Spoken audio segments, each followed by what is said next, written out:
안녕하세요. 찰칵찰칵 날씨 담기 이종훈입니다. 인생을 함께하는 누군가를 우리는 동반자라고 부릅니다. 가족이나 연인, 친구도 있지만 때로는 동물이 그런 존재가 돼주기도 하죠. 그들은 말 대신 눈빛과 몸짓으로 한결같이 사랑을 전합니다. 오늘은 우리와 인생을 함께하는 반려동물 사진에 대한 이야기 나눠볼 텐데요. 페토그래퍼 오펙핸즈님 나오셨습니다. 작가님 안녕하세요. 네, 안녕하세요. 작가님, 제가 페토그래퍼라고 소개를 했는데 페토그래퍼라는 말이 뭐지라는 시청자분들이 더 많으실 것 같아요. 네. 본인 소개 한 번 더 직접 부탁드립니다. 네. 안녕하세요. 페토그래퍼 옵테켄즈입니다. 페토그래퍼는 펫 포토그래퍼를 쉽게 전달하기 위해서 뭐가 좋을까라고 생각하다가 페토그래퍼라고 소개를 해봤더니 펫 포토그래퍼라고 이해를 쉽게 하시더라고요. 그래서 의미적으로는 반려동물 사진을 찍는 자라는 의미를 갖고 있습니다. 반려동물 사진을 전문적으로 찍는 사진 작가가 네. 페토그래퍼. 네. 아직 우리나라에 좀 많지 않죠? 어떤가요? 우리나라뿐만 아니라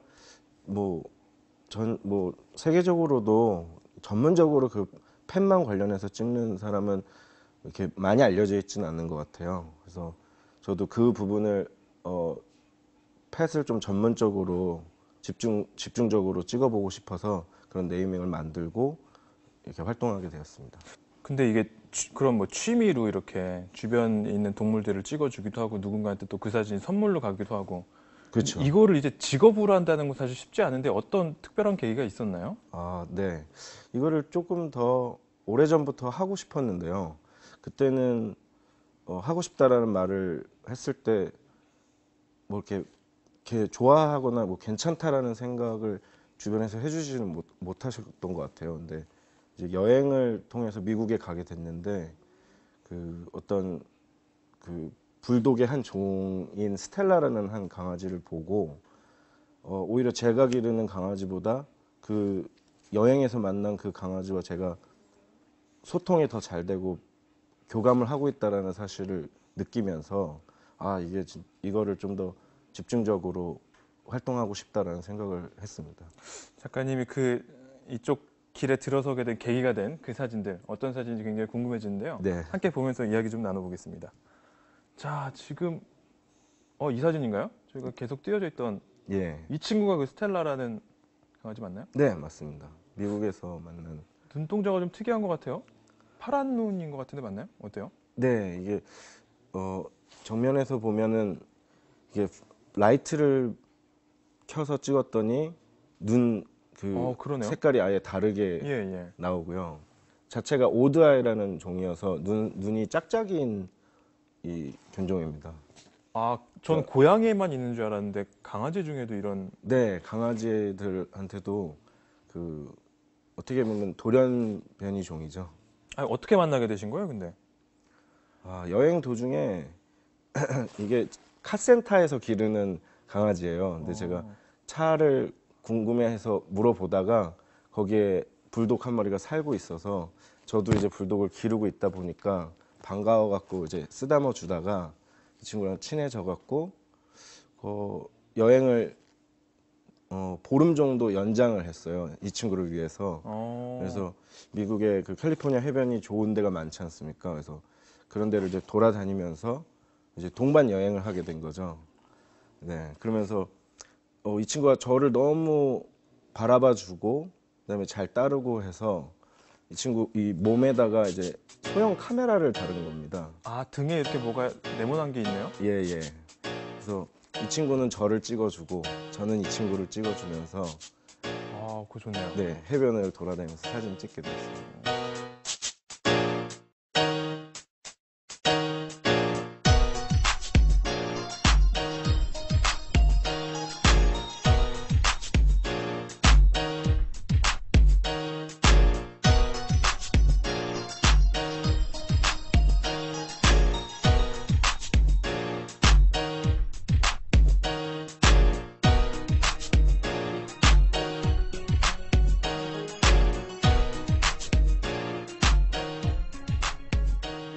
스텔라란 이 아이가 작가님한테도 굉장히 의미 있는 그런 존재였지만 반대로 생각해보면 이 친구한테도 작가님이 꽤 의미가 있었을 것 같아요.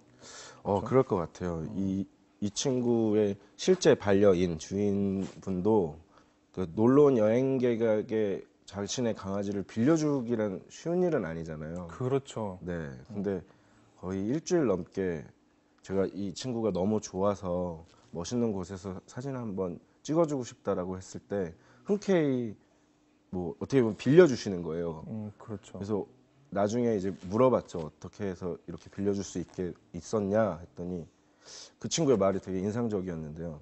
자기가 보기에도 자기의 스텔라가 나를 좋아하고 있는 게 느껴지기 때문에 믿고 맡겼다라는 얘기를 들었죠. 확실한 교감으로 이 일을 시작하시게 된 거네요. 그럼 스텔라가 아주 끈끈했던 교감 때문에. 자, 그럼 이제 그런 교감으로 사진을 찍으시는 작가님이 강아지 말고 또 어떤 사진들, 어떤 반려동물들을 또 찍으셨는지 궁금해지는데 다음 사진 좀 보겠습니다. 새죠? 네, 그 앵무새예요. 앵무새가 근데 이렇게 사진 찍게 가만히 있나요? 근데 이 친구들이? 아니요, 막 소리 지르고. 그쵸? 네, 이 친구는 거의 소리 지르는 수준이 비명 수준에 가까워서 계속 그러죠. 깍깍거리는 게 뭐 움직이고. 네, 밖에서 오해할 정도로 비명 소리에 가까웠어요. 어떻게 촬영을 하셨어요, 근데?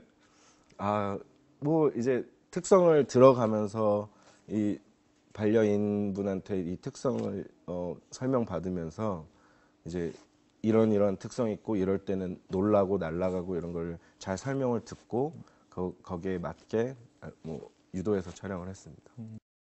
고슴도치 사진을 찍는다는 건 참 쉽지 않아요. 너무 작기도 하고 네, 강아지나 이렇게 강아지나 고양이 같은 경우는 이렇게 주의를 집중시킬 수가 있는데 그렇죠. 고슴도치는 어떤가요? 일단 주의를 집중시키기가 되게 어렵고요. 불가능한 것 같고요. 그다음에 실제로 머리라고 치면 이게 응시하는 게 없어요. 계속 이렇게 계속 움직이는 약간 쥐처럼 계속 이렇게 하고 바람에 있기 흔들리는 때문에. 갈대처럼 네네네. 계속. 그렇기 때문에 초등학생들이 고슴도치를 되게 좋아하는데 그 촬영한다는 게 되게 쉽지 않더라고요. 근데 이제 그거를 이제 뭐 카메라에서 수동으로 맞춰놓은 다음에 이 움직임을 읽는 거죠. 어느 타이밍에 온다 안 온다가 있을 때 이제 왔을 때 찍고 왔을 때 기다렸다가. 찍고 기다려서 이제 찍다 보니까 저도 근데 사실 놀라운 부분이 고슴도치 다 비슷하게 생겼잖아요. 그렇죠. 근데 그 주인분은 이 생김새를 다 알고 있으시더라고요. 얼굴로 구분을 하시는 거예요? 여기 보면은 이런 앞에가 뿔이 휘어져 있는 애가 누구고, 네, 여기에 털 끝에 색깔이 어떻다. 그다음에 이 사진을 고를 때도 이게 웃음이 보인다. 뭐 이런 식으로 엄청 디테일하게 사진을 보시더라고요. 그래서 확실히 반려동물과 반려인의 그 끈끈한 게 있는 것 같아요, 확실히. 이제 사진을 쭉 보면서 작가님이랑 이야기를 나누다 보니까 그 동물들에 대한 애정이 뭐 너무나도 당연한 얘기겠지만 대단하시구나라는 생각이 드는데 지금도 그 애완동물 함께 기르고 계시나요? 댁에서? 네, 그 집에서도 치아와도 2마리 집에서 기르고요. 그다음에 스튜디오에서도 불독 2마리를 기르고 있습니다. 불독. 네. 작가님 그 댁에서 기르시는 불독 2마리가 오늘 스튜디오에 나와 있는데 한번 불러볼까요? 네. 이름이 뭐죠, 아이들? 불돌이랑 불보인데요. 네. 불돌아. 불보. 안녕. 불보.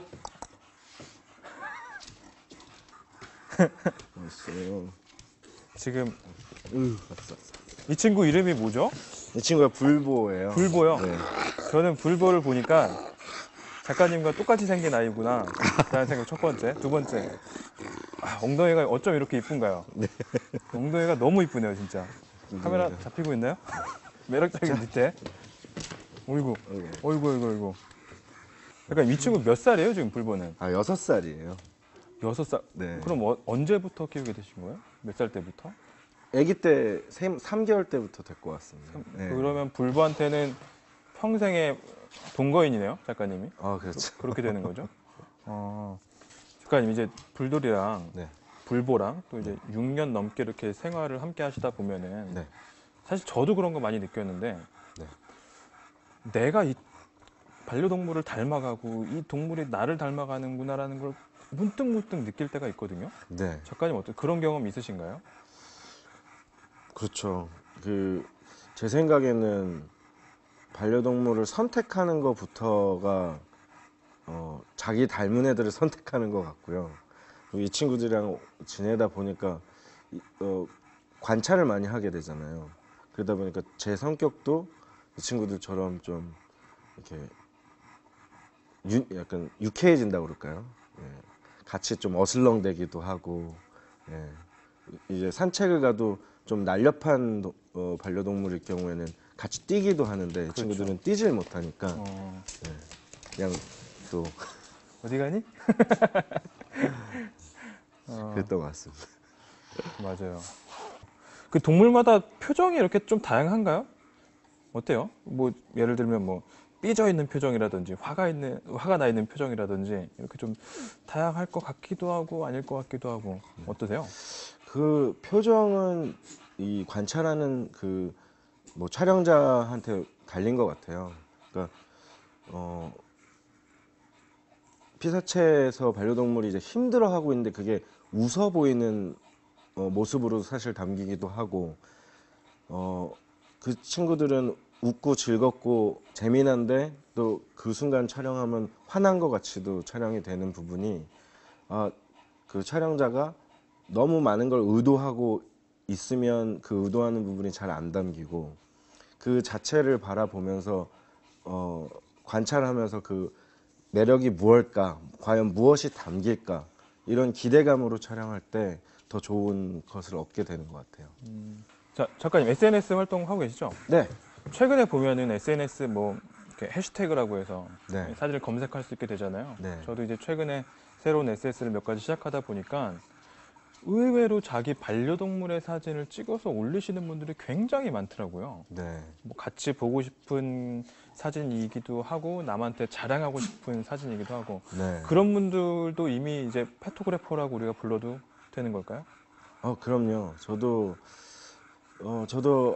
그 페토그래퍼의 의도가 펫 포토그래퍼였던 것처럼 저만이 아닌 본인이 자신이 기르고 있는 애완동물을 더 많이 예뻐해주고 더 많이 관찰하고 더 많이 사진을 많이 기록해 주는 거를 원하고요.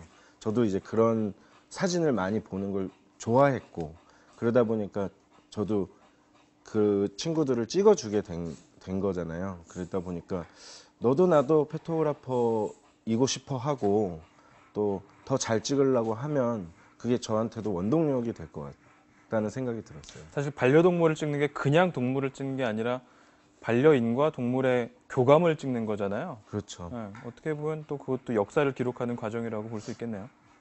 네, 저도 그 반려인과 반려동물의 특별한 교감을 캐치하고 싶은 욕심이 가장 많고요. 그다음에 그 SNS를 통해서 다른 분들도 그런 자기만의 특별한 교감을 올려주셨을 때 저도 보고 배우는 점이 되게 많습니다. 네. 우리나라에서 반려동물을 키우는 인구가 이제 1,000만 명을 넘어섰다고 합니다. 이제는 또 하나의 가족 같은 존재가 되어버렸죠. 사랑이 담긴 눈으로 동물을 바라보고 또 그들과 함께하는 순간을 남기고 싶어 한다면 우리도 이미 페토그래퍼가 아닐까 싶습니다. 찰칵찰칵 나시 담기 마칠 시간입니다. 저는 다음 이 시간에 다시 찾아오겠습니다.